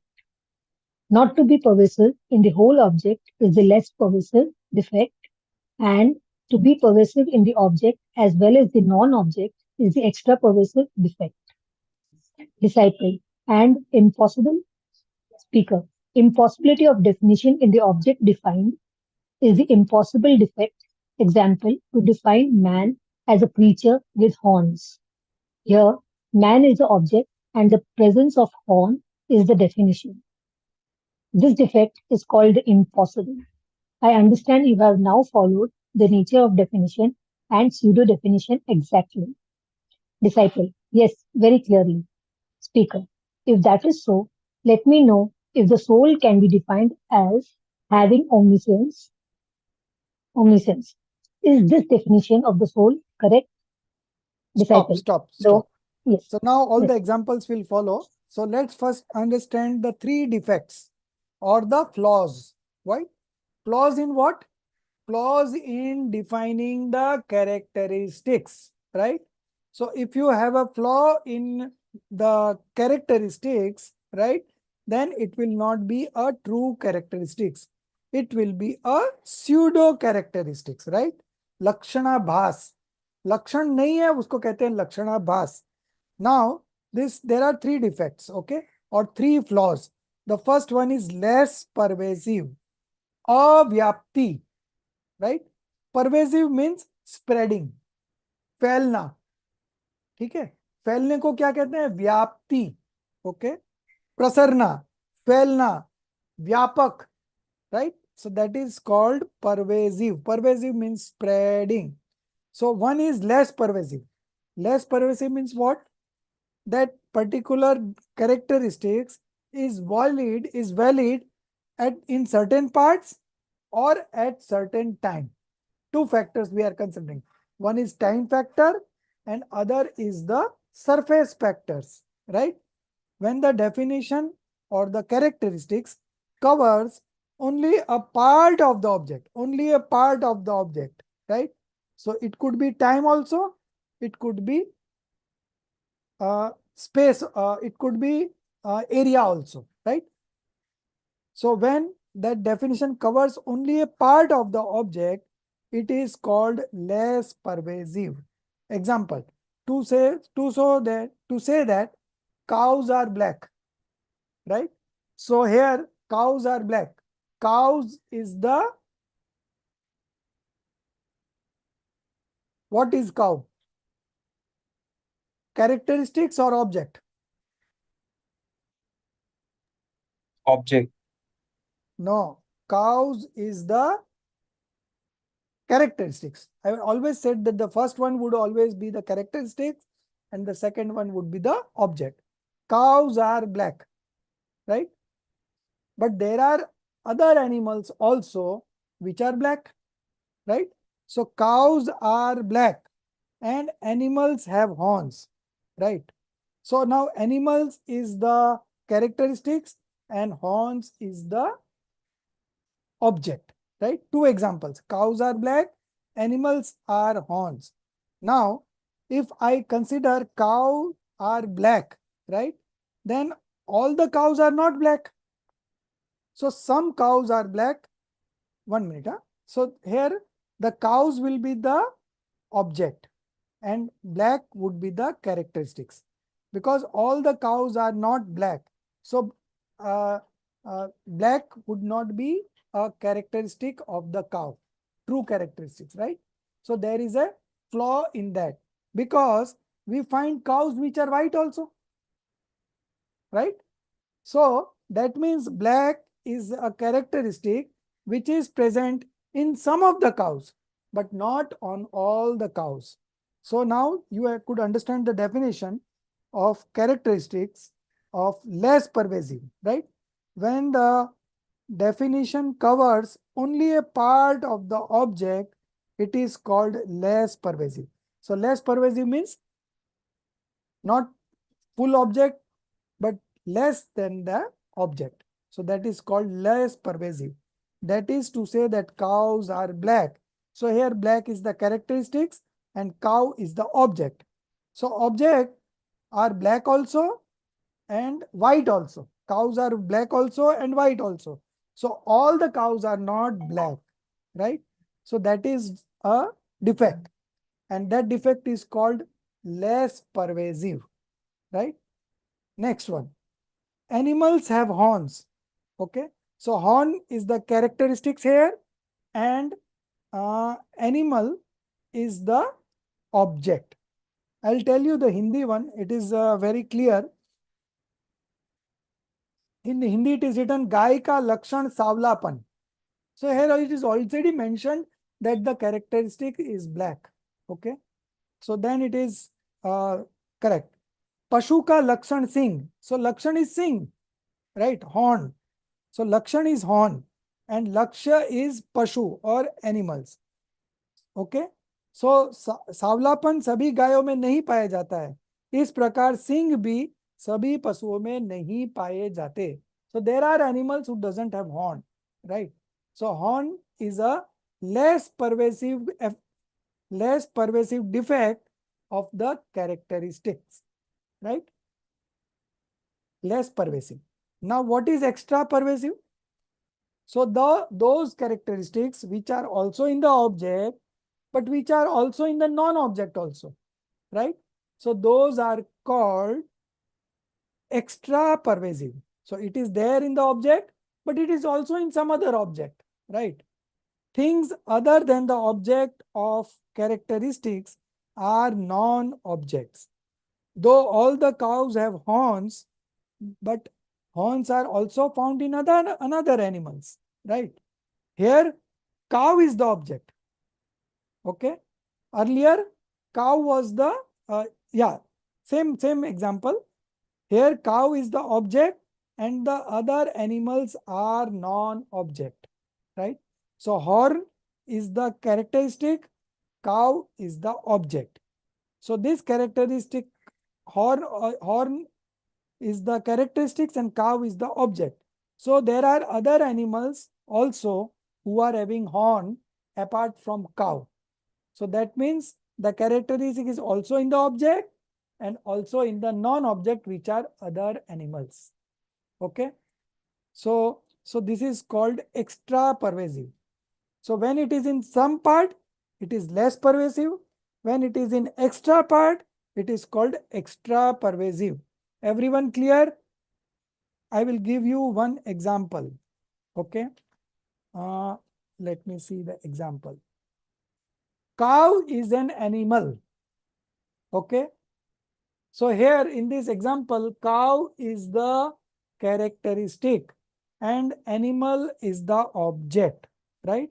Now you tell me whether it is a less pervasive, extra pervasive, or impossible. Which defect is this one? Cow is characteristics, animal is a object. Arun. So won't it be opposite? The cow is the characteristic and animal is the object. Right. Now tell me whether it is less pervasive or extra pervasive. Sir, it is extra pervasive. How come? Sir, because cow is not the only like the characters for an animal, the characteristic is not only cow, like there are other characteristics as well. So I think this is less pervasive because it is spreading less. Now you are correct. Less pervasive. Sir, I have a doubt. Yeah, tell me. Won't cow be the object here and animal be the characteristics? But we are defining cow first, no? So cow is an animal. So the one that will be in the first place will always be a characteristic, right? So the translation is not done But correctly in uh, the when we were explanation. saying cows are black, that time we were saying that cow is the object and black. Because that translation has been done that way. But in Hindi, as I read the Hindi one, Gai ka lakshan savlapan. So it is already stating that characteristics is black, right? But in the translation, they were, because those who are translating, they are also not that much knowledgeable. So they don't know the inner meaning of each sentences. So they just translate it that way. So then the perspective changes. Now I'll just give you another example. An animal is a cow. Now what is characteristics and what is object? Arun, you only tell. Sir, animal is the characteristic and cow is the object. Very good. Now tell me, it is extra or less pervasive? Less. Sir, it is extra. Extra. Very good. Very good. Animal is characteristic. So that characteristic is also in the cow. But elephant is also an animal. So it is also object and non-object. Understood? Cow is an animal. In that example, cow is the characteristics, animal is the object. Okay. So then it is less pervasive because all the animals are not cow. Okay. Cow is one of the animals. So it is in some part. The characteristic in some part. So that's why it is less pervasive. But here animal is a cow. It is extra pervasive because Animal is the characteristics and cow is the object. So animal is a cow, animal is also an elephant, right? So like that. So the one that comes first would be a characteristics, and the one that comes later on, which is going, the characteristics is going to define the object. So the object will come later on. Now, I will give you one example. That which is formless is the soul. Formless means it has got not a definite shape, right? So, like matter substance. Matter substance has definite shape. Okay. So now I'm saying that that which is formless is the soul. So here I'm defining what? Soul, right? Soul is the object. And what is the characteristic? Formless. Now tell me, this is extra pervasive or less pervasive or impossible? Impossible is very simple, that which does not exist only, right? So there is no problem, impossible. Now if I say that uh,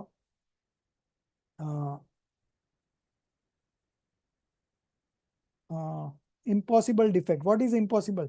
Impossibility of characteristics in the object defined is the impossible defect. To define man as a creature with horn, so man could not be a creature with horn, so that is an impossible characteristics, right? So we rule out the impossible one. Now tell me in this example, that which is formless is the soul. So soul is the object and formless amurtik is the characteristics. So you tell me whether this is extra pervasive or less pervasive. Malti ji, give me the answer.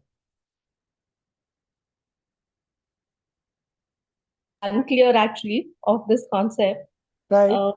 I'll do my study and then back. Because the You try, no? You try, no? Just first step you try. What is the characteristics and what is the soul in this example? That which is formless is the soul. yes. Formless means something which does not have a definite size and shape. Yeah. Still not really clear. Madhuji, you tell. What is the characteristics here and what is the object? That Sir, which is... I had to leave for some time, sir. There was some disturbance. Exactly. Okay. So here also there's been just So this is something that, you know, happens all the time. We have always some Disturbance. distractions coming on, and you have to be very concentrated. Now, Jia, you tell me, in this example, that which is formless is the soul. So won't this be right? Like What this is characteristics and what is object? You tell me in this example. soul is the object and Yes. and And it, formless is the characteristics, yeah, right? yeah. Now, you tell me, this is less pervasive or extra pervasive? I thought it won't be pervasive at all. Why? Because Soul is formless. Soul doesn't have a definite size and shape. yeah. So it will be less pervasive. No, formless, like there are other objects in the universe which are formless, like Yeah. medium of rest, medium of motion, space, and time. You could see time. Time doesn't have Sir, any but size then the and shape. soul can have other characteristics as well. Yeah, but we are defining the formless characteristic to define the soul. So characteristic is formless. Now you Okay. consider that this formless characteristics is there with other substances also, like medium of rest, medium of motion, space and time, right? Okay. अमूर्तिक Yes, sir. अमूर्तिक तो 5 द्रव्य है, ठीक है, खाली soul नहीं है ना, तो it is there in the object also and non-object also. That means it is extra pervasive. Got it? Yes. Now, that which is sour is a lemon. खट्टा, जो खट्टा है वो नींबू है. Now tell me what is the characteristics and what is the object in this example. Jia.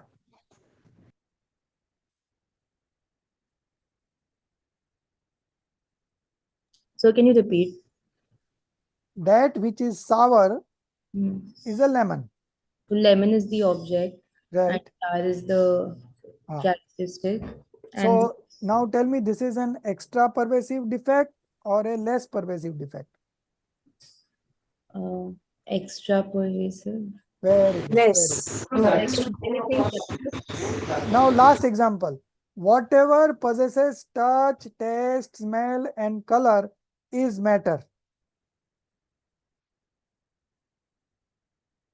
Hemali. So matter is the object, Right. Very good. and taste, color, and the other thing are all characteristics. Very good. So it is true, less pervasive or extra pervasive?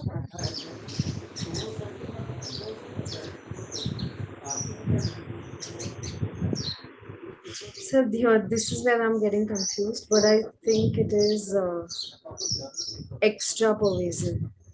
Arun. Sir, it is Ah, tell me. You know the correct answer. sir, it is less pervasive. No. Madhuji. Sir, it's extra pervasive because it's telling no, So it's not touch, extra pervasive. taste, smell and color are the true characteristics of matter. So it is true characteristics. It is not less pervasive.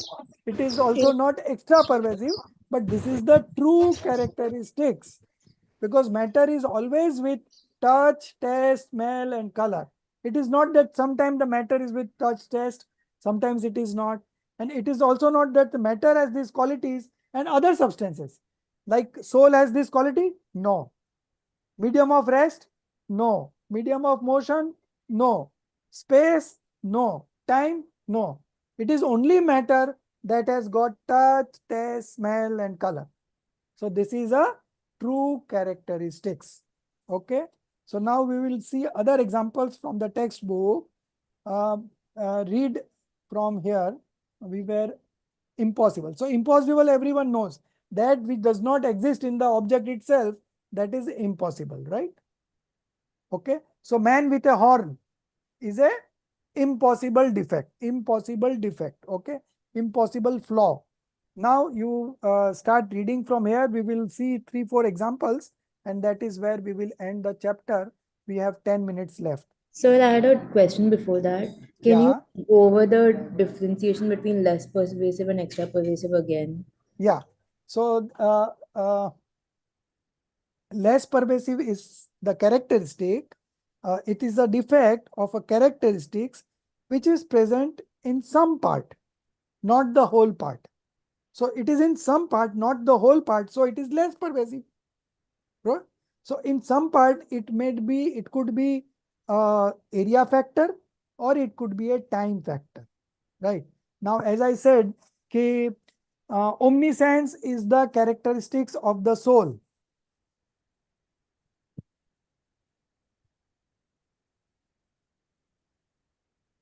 So all the souls are omniscience, having omniscience knowledge?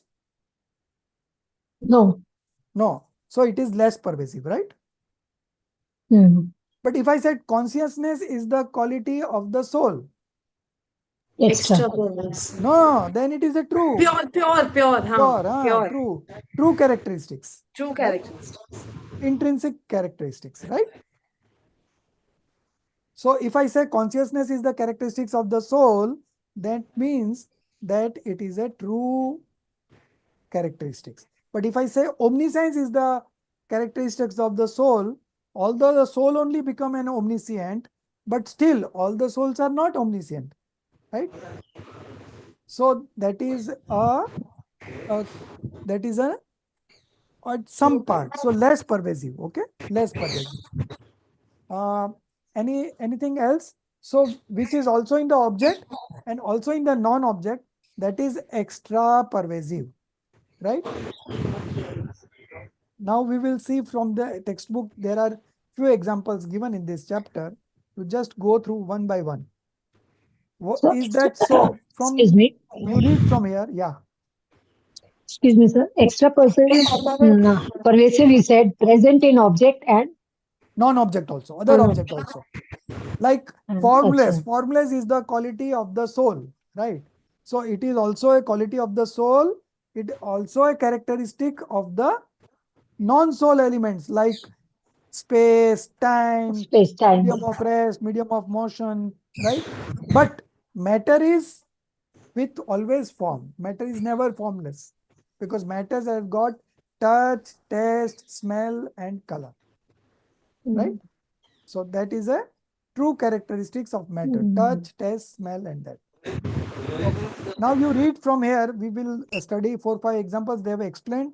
You have to apply all the three characteristics in the all the three defects in the characteristics, and if all three are false, then it is a true characteristics, right?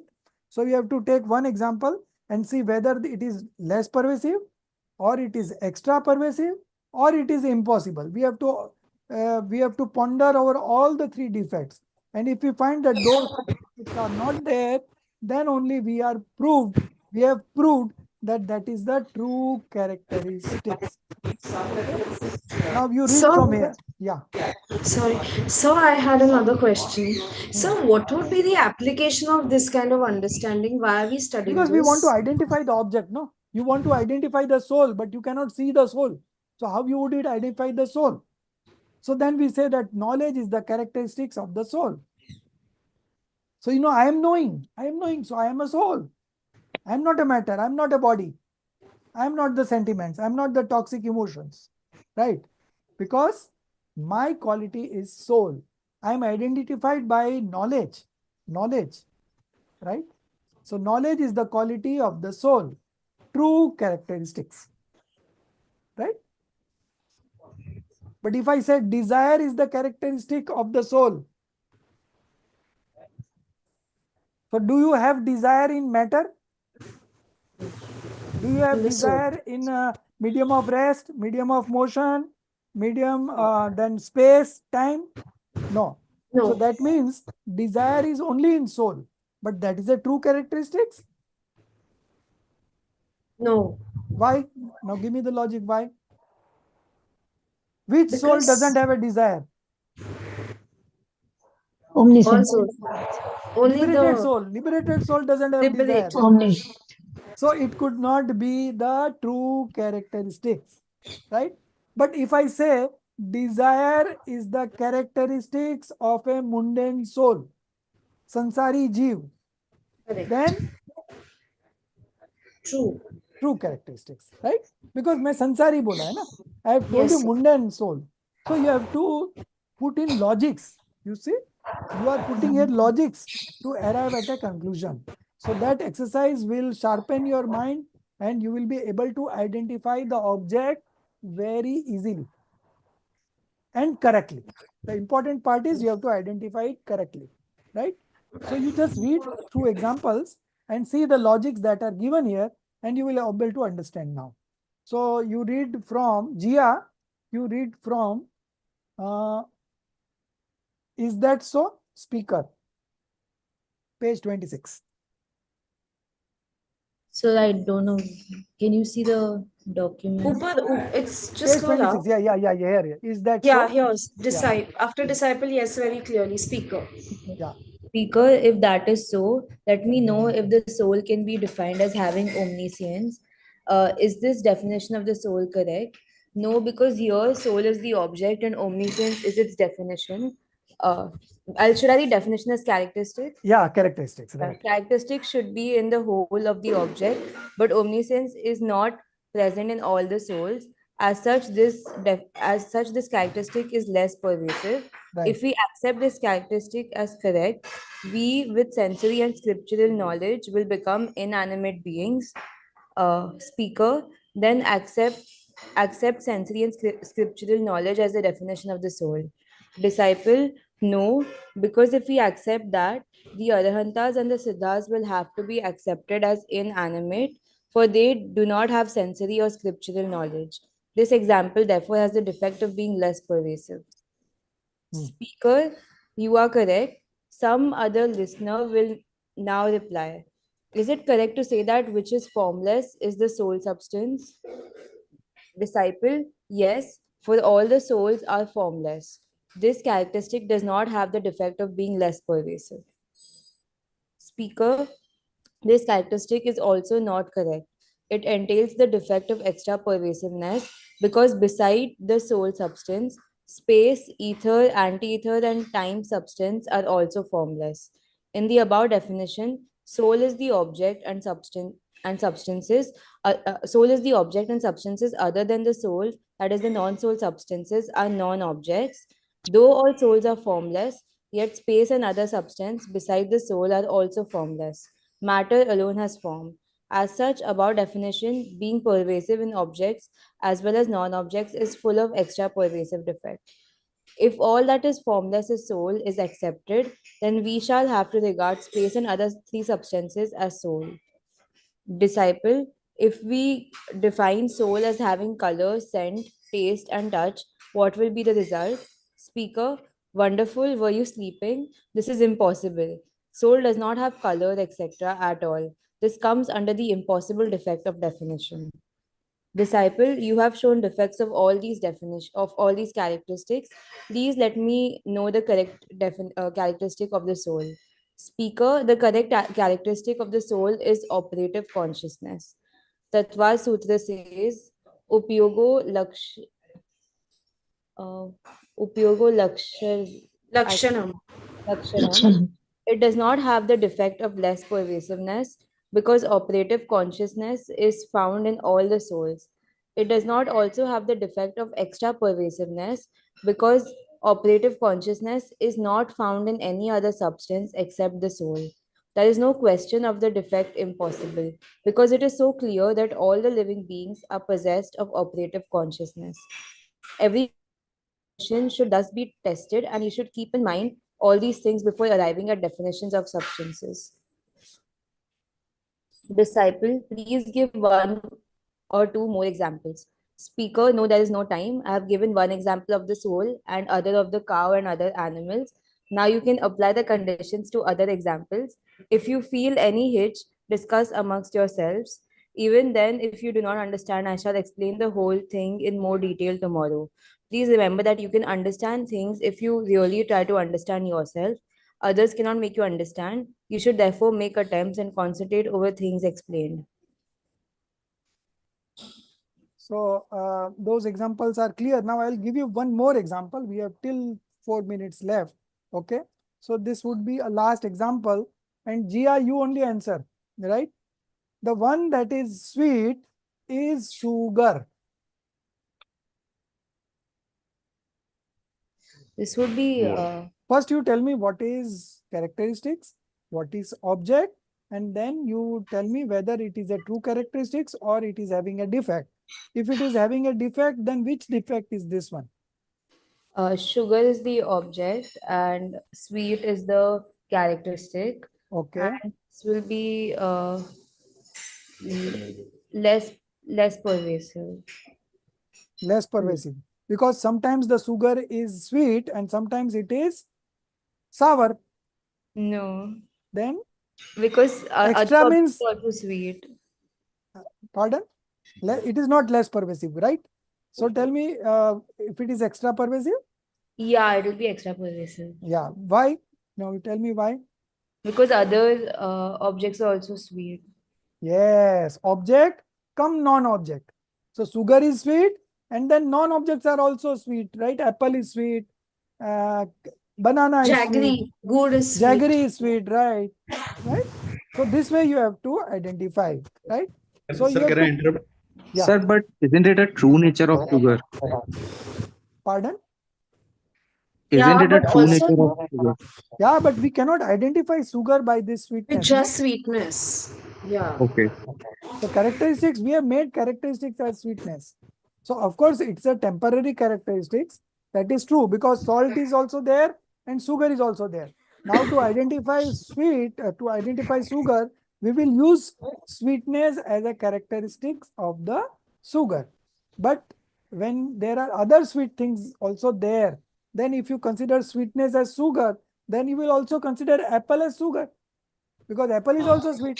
So the one who has not tasted sugar and only apple, he will say that uh, apple is sugar. So there you will have a difference of opinion and your knowledge would both be correct. So it is very essential to identify the true characteristics.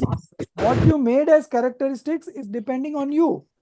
And then you have to just go through whether it is less pervasive, whether it is extra pervasive, or it is impossible. Okay.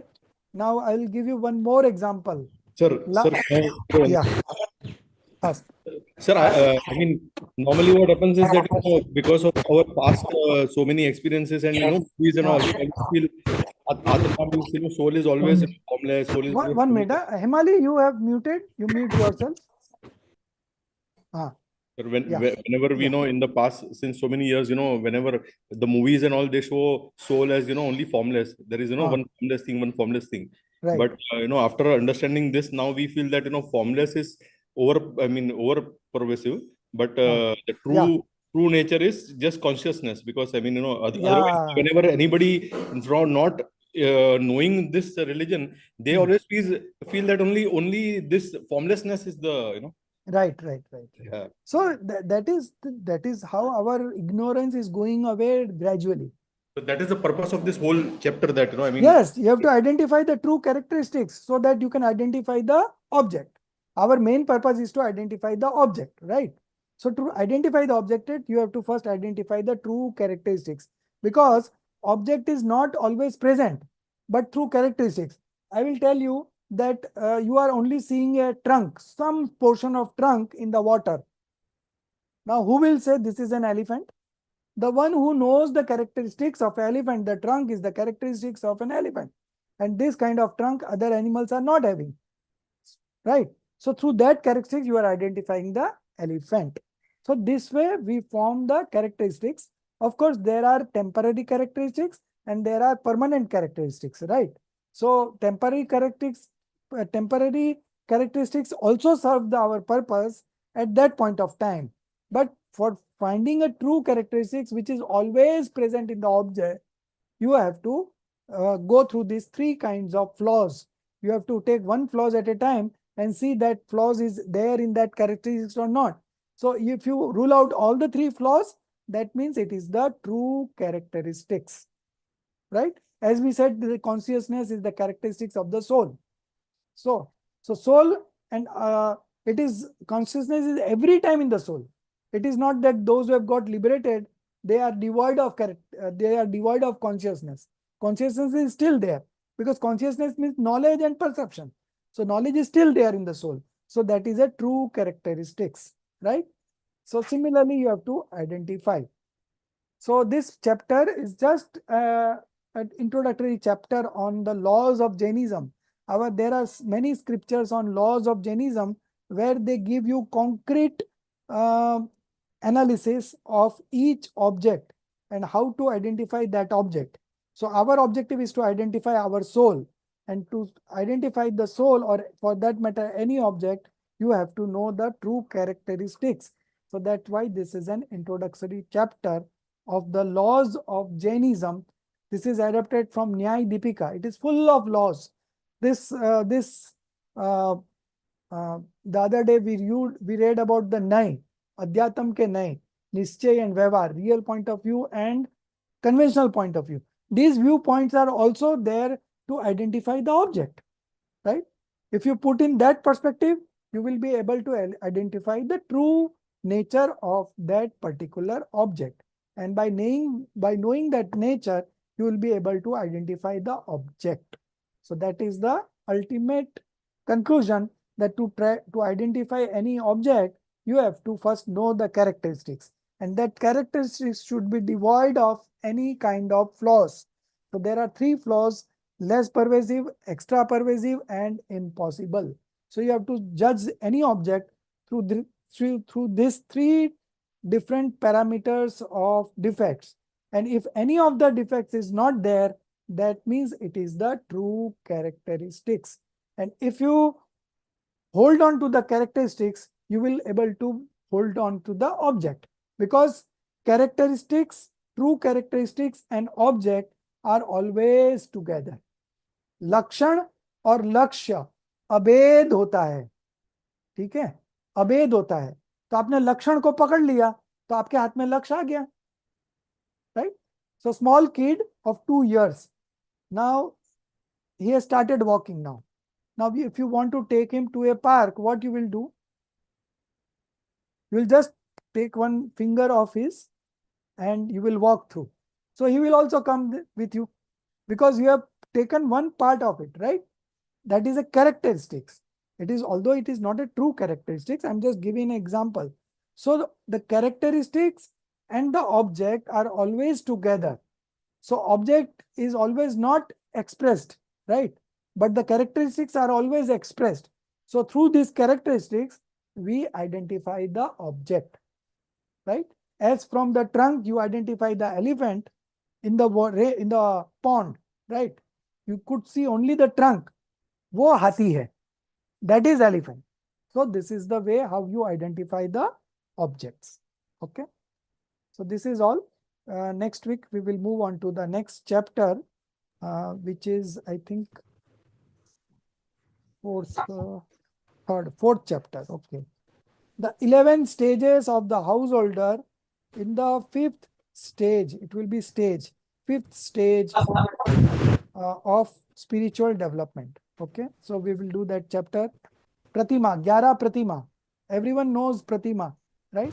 So these Pratimas are the 11 stages of a householder, and then that householder becomes a monk. So before becoming a monk, he passes on to these 11 stages. So these are all very important, and we will discuss it in the next class. So I have only one question, sir. So Yeah. when we say that, earlier we discussed this example, souls are omniscient. Hmm. This is not true because not all souls are omniscient. Right, right. But sir, this is less pervasive or extra pervasive? So this is less pervasive, because omniscience is not there in non-objects, right? Apart from soul, no other substance Right. have omniscience, so it is less pervasive, because all the souls are not omniscient. Mundane existence are also soul, but they are not with omniscience knowledge. They have got mati gyan and shrut gyan, right? Mati gyan is sensory knowledge and shrut gyan is scriptural knowledge. Right, sir. Just go through this chapter once more, or you go through this lecture also once more. You will be able to identify the true characteristics or the defects, if are there any. You will be able to identify the 3 flaws, right? Okay. The last example, आकाश के फूल, flower in the sky. Which characteristics this?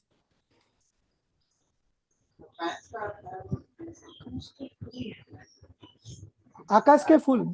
It's very famous quote in Hindi, आकाश के फूल, which is not existent, right? Yes, sir. So Correct.